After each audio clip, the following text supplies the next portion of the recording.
Assalamualaikum warahmatullahi wabarakatuh. Bagaimana kabarnya? Semoga tetap dalam lindungan Allah dan bimbingannya ya.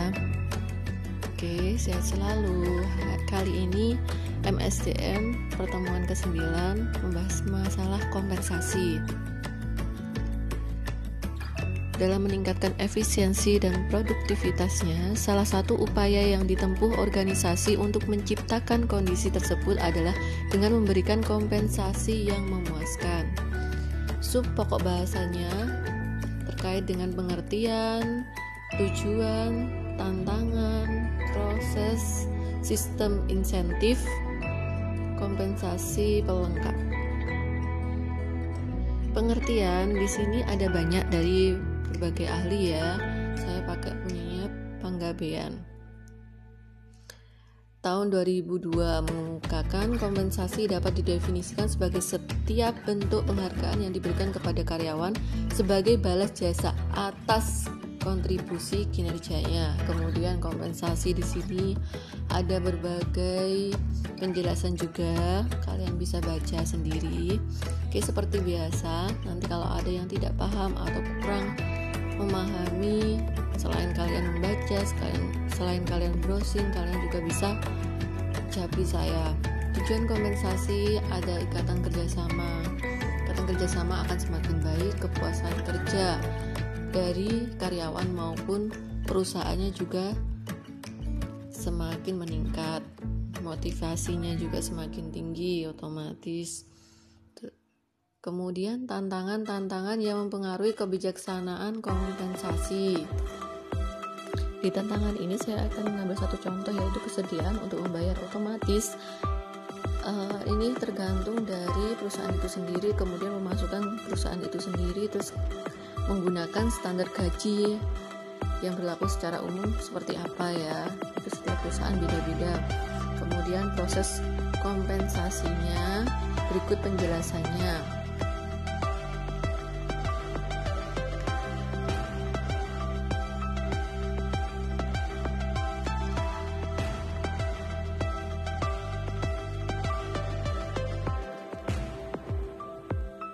Sistem insentif finansial, dorongan yang bersifat keuangan yang bukan hanya gaji saja tetapi juga termasuk keuntungan perusahaan, soal kesejahteraan hari tua, rekreasi, dan kesehatan.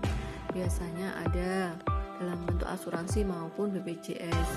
Terus kemudian non finansial, keadaan pekerjaan yang memuaskan yang meliputi tempat kerja, jam kerja, tugas, dan rekan kerja. Sikap pimpinan terhadap keinginan masing-masing karyawan seperti promosi, jaminan pekerjaan, keluar-keluar, hiburan, dan hubungan dengan atasan. Itu sudah berjalan kerjasama yang baik kaitannya. Kompensasi pelengkap merupakan salah satu bentuk pemberian kompensasi berupa penyedia paket program-program pelayanan karyawan yang dimaksudkan mempertahankan badan karyawan. Oke, ada program misalnya liburan akhir tahun. Tapi kalau mungkin di sini di wabah pandemi corona ini diganti misalnya dengan tunjangan. Kalau muslim tunjangan hari rayanya ada kan, terus ditambah dengan ada nilai plusnya, ada bonusnya misalnya, seperti itu ya contohnya. Terus kemudian masuk ke pertemuan yang ke-10 yaitu MSDM, keamanan kesehatan karyawan. Ini disingkat dengan K3 ya. Ada tambahan lagi keamanan, kesehatan, dan keselamatan karyawan. Ini penting banget. Ini kaitannya sama keselamatan jiwa masing-masing karyawan. Jadi untuk mempersingkat waktu, kita mulai aja langsung pada sub pokok bahasan, pengertian, terus kemudian bentuk-bentuk program keamanan dan kesehatan karyawan. Ini kaitannya juga akan berhubungan dengan undang-undang yang menyangkut tentang ketenaga kerjaan.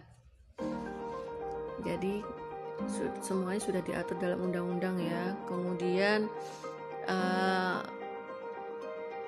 kita pakai teori dari Lester tahun 90 menganjurkan cara-cara sebagai berikut.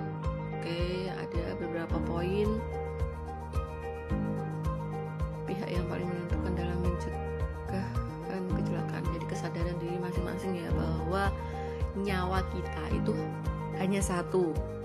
Jadi benar-benar dijaga, ada kesadaran dalam diri karyawan tersebut. Itu penjelasannya misalnya. Terus keamanan kerja, keadaan yang menggambarkan rasa tentram dan tidak merasa takut, gelisah atau resah. Ini benar-benar jadi gini, seperti pandemi corona seperti ini ya. Kita itu sebenarnya korbannya yang paling banyak itu dari rasa gelisah, stres maupun kekhawatiran. Itu sebenarnya yang lebih kita diharapkan untuk lebih bersabar lagi. Apalagi pada saat seperti ini ada beberapa perusahaan melakukan PHK, ada juga yang istilahnya menonaktifkan sementara, atau misalnya mereka dipekerjakan di rumah, jadi tetap bekerja, laporan-laporan tetap berjalan tapi lewat rumah atau file-file yang digunakan. Oke, keselamatan kerja, keadaan di mana terhindar dari bahaya selama. Oke, kesehatan dan keselamatan dan keamanan kerja ini merupakan penjelasan secara singkat dan lebih fokus ke arah apa yang dimaksud dengan ketiga tersebut. Mahatma Gandhi pernah berkata bahwa harta sejati adalah kesehatan, bukan emas dan perak. Kesehatan berarti adalah nomor satu. Jadi meskipun harta melimpah, apabila tidak sehat juga rasanya juga tidak enak, dan akhirnya tidak bisa merasakan kebahagiaan. Tujuan ketiga, kemudian ruang lingkupnya adalah sebagai berikut: memelihara lingkungan kerja yang sehat, mencegah dan mengobati kecelakaan, tapi diharapkan tidak ada kejadian kecelakaan. Cuman kalau memang itu sudah garisnya, berarti harus ada penanggulangannya. Terus kemudian peraturan perundang-undangan yang terkait tentang K3 adalah Undang-Undang Nomor 14 Tahun 69. Kemudian ada beberapa lagi yang lainnya. Jadi jangan khawatir kalau ada undang-undang yang melindungi para tenaga kerja. Sudah ada, jadi ada jam kerja, cuti, kerja bagi anak, wanita, persyaratan tempat kerja, jadi backgroundnya apa, terus usianya berapa, itu sudah ada diatur dalam undang-undang ya.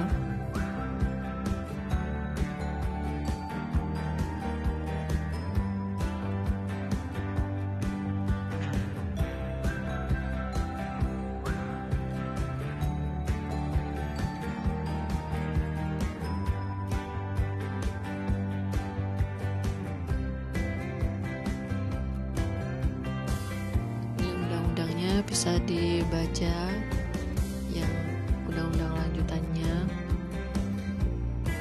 Oke.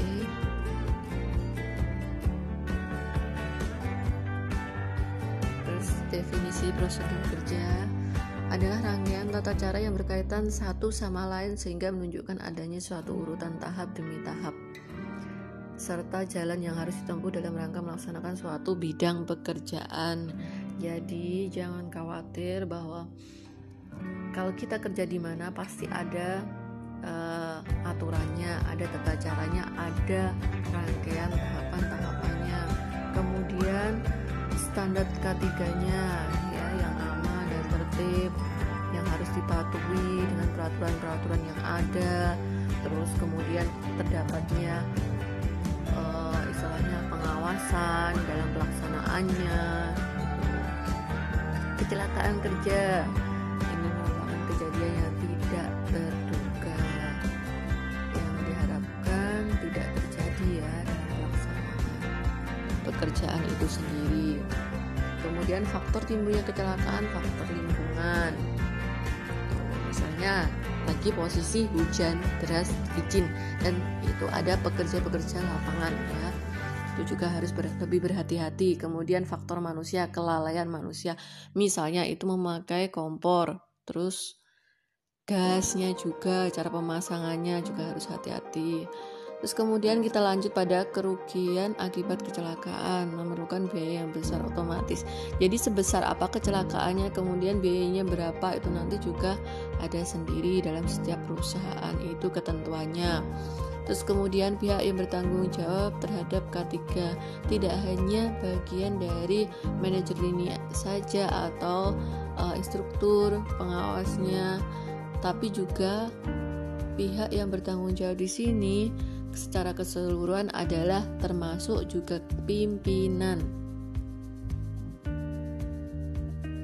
Jadi pimpinan termasuk lini puncak atau tertinggi, membentuk bagian keamanan, ditunjuk sesuai dengan istilahnya job desk-nya, itu benar-benar background-nya juga harus mumpuni ya.